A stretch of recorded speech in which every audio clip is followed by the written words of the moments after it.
Hey, what's up YouTube? Welcome back to my channel. And today we will be unboxing this Quiccs MegaTEQ collaboration with Secretlab.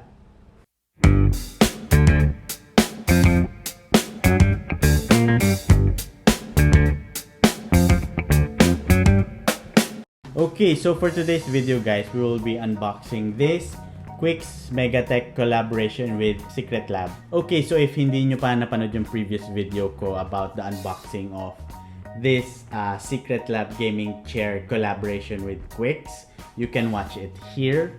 And I will put a link in the description down below. So si Quiccs, Quiccs is a Filipino toy designer. So nagsimula siya designing this kind of toy. So this is the MegaTEQ63. And this is a Japanese-inspired robot mixed with hip-hop elements. So, very unique and kilala na siya worldwide. And actually, nakilala ko si Quiccs from the vlogs of Sir Carlo Ople kasi kinokollect niya rin yun. And nagandahan din talaga ako sa design nung robot na to. TEQ63 or yung TEQ stands for the Endgame Quest. And then the 63 is the country code natin ni Philippines. So, yun yung ginamit niya dito. So, this is the very famous MegaTEQ TEQ63. MegaTEQ kasi ang size niya is 10 inches. And meron pang iba't ibang sizes yung TEQ63 natin. So, MegaTEQ yung pinakamalaki and then may iba't ibang sizes pa. Pero maganda na to. This is also my first TEQ63. And I'm excited to unbox this one. Okay, so enough talking. Excited na rin ako to unbox this. So, let's do the unboxing. Opening it here lang. Oh. Plastic pa lang yung in-unbox ko. Okay. Okay. So, before we proceed talaga with the actual unboxing, I'll be discussing the things that we can see or the details of the box first before we do the unboxing. Kasi syempre, let's appreciate the box kasi sobrang ganda niya and very unique and very artsy. And talaga, maganda talaga si Quiccs. Here na lang at the back, you can see Artist Series with the logo of Quiccs, yung skull and the two swords. And then, nakalagay dito, Bullet Punk, and then TEQ63, and then yun nga, sabi ko kanina, the Endgame Quest. O ibig sabihin, nung TEQ. And then, on this side, side view lang nung TEQ63 natin. And na silhouette or black lang siya. And then, ang ganda nung silver or yung parang chrome.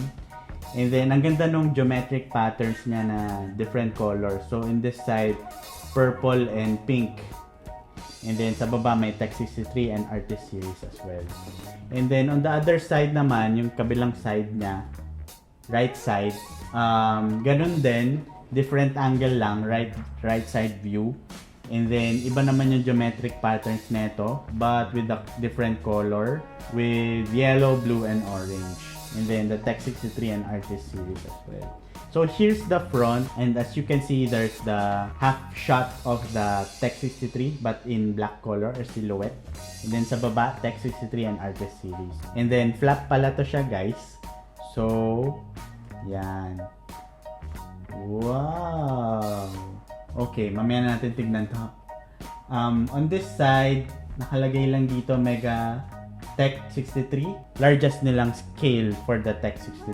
And then yung itsura ng TEQ63 and then yung logo ni Quiccs. And then on this side, syempre, kita na natin yung TEQ63 natin. Ang ganda. Okay.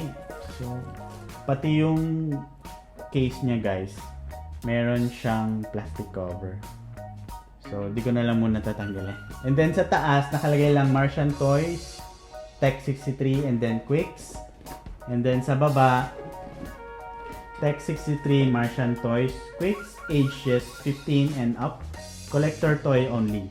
And then Bullet Punk and TEQ63 are copyrights of Quiccs, produced by Martian Toys, so made in China. Side note, you cannot buy this alone. You have to buy the chair so you can have this specific Secretlab collaboration na TEQ63. For sure, meron yan magbebenta ng mga TEQ63 nila. And ako, wala ako sa plan na ibenta siya. Pero let's see if sobrang taas ng value niya. Kasi yung mga TEQ63, tumataas talaga yung value. And on this case, talagang very limited to kasi 100 lang worldwide yung ni-release na Secretlab na ganito. And then with the toy also. Let's do the unboxing na talaga, guys. Ay, ingat na ingat ako sa box. Yan. Ooh. Okay, officially not in mint or sealed condition. Kasi na-open ko na yung box. Okay, mahirap pala buksan.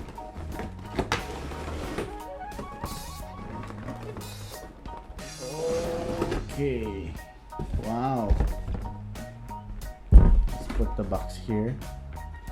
And here it is, guys. Nice. And side note din, mahilig din ako sa Gundam. So, medyo may similarities yung itsura niya. Kaya nagustuhan ko rin talaga tong TEQ63 and yung design ni Quiccs. Okay, so here it is, guys. Sobrang ganda niya.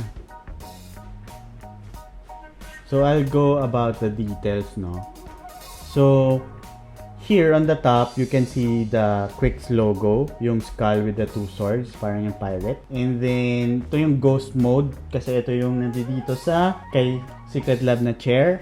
And then, meron din siya dito. So, very accurate. Yeah, and also on this side, yun din yung mga nakikita mo sa gilid ng Secretlab na chair.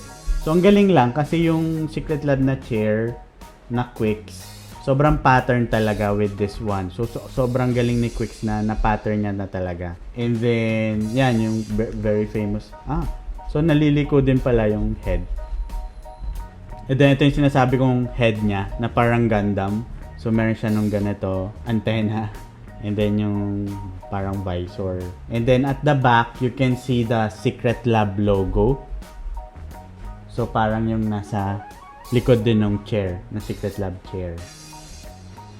So nice. And then meron siyang TEQ63 dito sa likod. Same with the Secretlab chair. So everything talaga is patterned to the chair. Galing lang. So I'm not sure ano yung nauna. Anong nauna i-design ni Quiccs? Yung TEQ63 or yung chair? Kasi sobrang pattern na pattern siya. So kung inuna niya tong TEQ63 and then dito niya binase yung chair. Ang galing din, 'di ba? Ang galing din ng pagkalipat niya sa chair or vice versa. If nauna yung chair, nalipat niya yung contents ng chair or yung design ng chair sa TEQ63. So ang ganda, ang galing talaga. So ito yung size niya. Okay, so ito ang layo. So I have here a Hot Toys Man of Steel Superman. So this is a 12-inch figure. So yeah, a little taller lang si Superman. Yeah, a little taller lang si Superman. Pero, yun. Just to give you an idea about the size comparison. So, tago ko muna to. Nice. And, yung material niya, guys, para siyang rubbery plastic. Yeah, parang rubbery plastic siya. And ayoko masyadong hawakan baka kasi mabura yung paint. Nice, ang ganda ng details. This one is an art piece.